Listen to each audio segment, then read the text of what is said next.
मेरे प्रिय मित्रों, नमस्कार। फ्रेंड्स, मैं आज आप सबसे यूएलआई के बारे में बात करने जा रहा हूँ। यूएलआई, और जब मैं यूएलआई बोल रहा हूँ तो मुझे पूरा विश्वास है कि यह शब्द आपको नया मालूम नहीं पड़ रहा होगा। वैसे तो यह नया है, लेकिन 2, 3, 4 दिन पहले ही बाकायदे अखबारों में इसकी खबर छप चुकी है। इस पर विस्तार से बातें भी अब होने लगी हैं। चूंकि लगभग लगभग इस पर होने वाली बात अब थम गई है, यानी कि पानी में जो उबाल था वो थम गया है। जो महत्वपूर्ण बातें हो सकती हैं इसके बारे में पता लग गई हैं, तो इसलिए मुझे लगा कि अब इस पर बात की ही जानी चाहिए। ये जो टॉपिक है प्री एग्जामिनेशन की दृष्टि से इंपॉर्टेंट है, साथ ही साथ मेंस की दृष्टि से भी इंपॉर्टेंट है। लेकिन जब मैं कह रहा हूं कि मेंस की दृष्टि से इंपॉर्टेंट है, तो ये केवल यूएलआई की जानकारी से संबंधित नहीं है कि यूएलआई क्या है, बल्कि एक समीक्षात्मक दृष्टि से आपको यूएलआई को समझना पड़ेगा। तो आइए हम इन दोनों जरूरतों को पूरा करने के लिहाज से इसे समझने की कोशिश करते हैं। दोस्तों, यूएलआई बहुत सरल है। इसका फुल फॉर्म बहुत ही सरल है। क्या आप याद कर सकते हैं? याद कीजिए, आपने जरूर अखबार में इसे पढ़ा होगा, पढ़ा था। याद कर पा रहे हैं? और यदि आप याद नहीं कर पा रहे हैं तो फिर आपको इस पर विचार करना चाहिए कि आपके साथ ऐसा क्यों हो रहा है। मैं आपको कारण बता देता हूं। ऐसा शायद इसलिए हो रहा होगा क्योंकि पढ़ते समय आप बहुत जल्दी में थे, बहुत जल्दी जल्दी पढ़ रहे थे, रुक रुक करके इत्मीनान से नहीं पढ़ रहे थे, पहली बात। और दूसरी बात यह कि पढ़ने के बाद आपने इस पर थोड़ी देर के लिए भी विचार नहीं किया, इसे वक्त नहीं दिया, आप आगे बढ़ गए, किसी और दूसरे में मगन हो गए, और इस तरीके से चीजें उतने सही तरीके से आपके दिमाग में नहीं जम पाई जिस तरह से उन्हें जमना चाहिए था। आपने बिल्कुल सही सोचा। यूनिफाइड लैंडिंग इंटरफेस, यूनिफाइड यानी कि जो बिल्कुल एकीकृत है, बिखरी हुई चीजों को जो एक कर ले रहा है, यूनिफाइड कर दे रहा है। लैंडिंग, किन बिखरी हुई चीजों को वो यूनिफाइड कर रहा है? लैंडिंग, लैंडिंग का मतलब है ऋण देना, यानी कि ऋण देने से संबंधित जो भी बातें सूचनाएं हो सकती हैं उनको वह यूनिफाइड कर रहा है इंटरफेस तरीका। आपने भले ही यूनिफाइड लैंडिंग इंटरफेस के बारे में अभी सुना है, लेकिन इससे पहले एक शब्द है जिसके बारे में आप काफी कुछ सुन चुके हैं, और वो है UPI. UPI, unified payment interface. इसकी चर्चा यहां मैं इसलिए कर रहा हूं क्योंकि इसके माध्यम से आप यूएलआई को तुरंत समझ जाएंगे। बेसिकली ये यूपीआई है क्या? आप आज पेमेंट करते हैं फोन पे के जरिए, गूगल पे के जरिए, पेटीएम के जरिए। ये सब ऑनलाइन ऐप हैं जिनके जरिए आप भुगतान करते हैं। दोस्तों, ये जितने भी ऐप हैं जिनके मैंने अभी नाम लिए हैं, ये यूपीआई पर बेस्ड हैं। यूपीआई पर बेस्ड है, यानी कि वो एक प्लेटफॉर्म है जिनका इस्तेमाल करके ये सब कंपनियां अस्तित्व में आई है। और देखिए कि इनके आ जाने से पेमेंट करना आपके लिए कितना आसान हो गया है। इसका मतलब यह हुआ कि जो यूएलआई है एक ऐसा प्लेटफॉर्म होगा जिसके जरिए ऋण लेना आसान हो जाएगा। और केवल ऋण लेना ही आसान नहीं होगा, बल्कि ऋण देने वाले के लिए भी चीजें आसान हो जाएंगी। कैसे आसान होंगी? जैसे मान लीजिए कि ऋण देने वाला बैंक है, तो सीधी सी बात है कि उस बैंक को सारी चीजें एक ही जगह एक क्लिक से मिल रही हैं। मतलब मान लीजिए कि मुझे बैंक से ऋण लेना है, मैं अप्लाई करता हूं, तो बकायदे वो मेरे नाम को क्लिक करता है और उसको मेरे बारे में सारी चीजों की जानकारी हो जाती है जो खासकर ऋण देने के लिए उसकी जरूरत होती है। मेरे पास प्रॉपर्टी क्या है, मेरे पास लैंड की रिकॉर्ड क्या है, मेरी अब क्षमता क्या है, जरूरत क्या है, वो सारी चीजें उसको पता लग जाएंगी। मेरी हैसियत क्या है, अब उसको तुरंत पता लग गई। ये बैंक को पता लग गया। अब मुझे क्या फायदा होगा? मुझे फायदा यह होगा कि अब मुझे दुनिया भर के दस्तावेज और बार बार चक्कर काटना और फॉर्म भरना ये सब नहीं करना है। मैंने अप्लाई किया, बैंक को तुरंत पता लग गया और उसने लोन सैंक्शन कर दिया, और लोन सैंक्शन करते ही वो मेरे खाते में आ गया। तीसरी चीज, कर्ज देने वाले को लाभ हुआ, जो कर्ज लेने वाला है उसको लाभ हुआ। जो इससे हैसल होते हैं, जो दुनिया भर की जो दिक्कतें आती हैं, वो दिक्कतें खत्म हो गई। और समय बिल्कुल बच गया, समय बच गया। कल्पना करके देखिए कि कितना समय बच गया, क्योंकि एक क्लिक में ये सारी चीजें हो जाएंगी, राइट।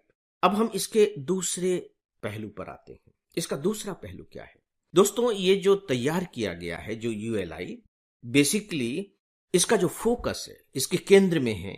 ध्यान से सुनिएगा, आप समझ जाएंगे कि इसके केंद्र में कौन है। किसान क्रेडिट कार्ड वाले हैं, जो किसान के क्रेडिट कार्ड से जो लोन लेते हैं, है ना। जो डेयरी वगैरह उद्योग के लिए जो लोन लेते हैं, जो हमारे सूक्ष्म लघु और मध्यम उद्योग हैं वो लोन लेते हैं। साथ ही साथ जो पर्सनल लोन लेते हैं, पर्सनल लोन कि मुझे बाइक खरीदनी है तो लोन, और दूसरी चीजों के लिए मुझे लोन चाहिए, तो इसे कहते हैं पर्सनल लोन। और होम लोन तो भारत में बहुत ज्यादा लिया ही जाता है। तो अब थोड़ा सा ध्यान दीजिए कि इस पर फोकस है यूएलआई का। ये कौन सा वर्ग है? ये वो वर्ग है, मध्यम और निम्न मध्यम वर्ग है। ये बड़े बड़े उद्योगपति नहीं है कि जिनके लोग बैंक में जाते हैं और बाकायदे उनके लिए लोन की व्यवस्था कर देते हैं। ये वे लोग हैं कि यदि लोन लेने में इन्हें बहुत तंग होना पड़ेगा तो ये फिर अवॉइड करेंगे, और जब ये अवॉइड करेंगे तो दूसरे रास्तों की तलाश करेंगे और प्राइवेट लोगों के पास जाएंगे, और प्राइवेट वाले दुनिया भर के हाई इंटरेस्ट रेट पर इन्हें लोन दे देंगे, तो इनका शोषण होगा। तीसरी चीज, उनके बारे में सोच करके देखिए, जो गांव में रह रहे हैं, दूर दराज क्षेत्रों में रह रहे हैं, जो कस्बों में रह रहे हैं, हालांकि बैंक वहां है, लेकिन क्या उनके लिए लोन लेना इतना आसान होगा? आसान नहीं होगा। अब ये बात आपके समझ में आ गई होगी कि क्यों इस यूएलआई का जो फोकस है, जो केंद्र है, वो इन छोटे छोटे ऋण लेने वाले लोगों पर है, राइट। इसमें जो खासकर सबसे महत्वपूर्ण बात है दोस्तों, वो सूक्ष्म लघु और मध्यम उद्योग के बारे में है।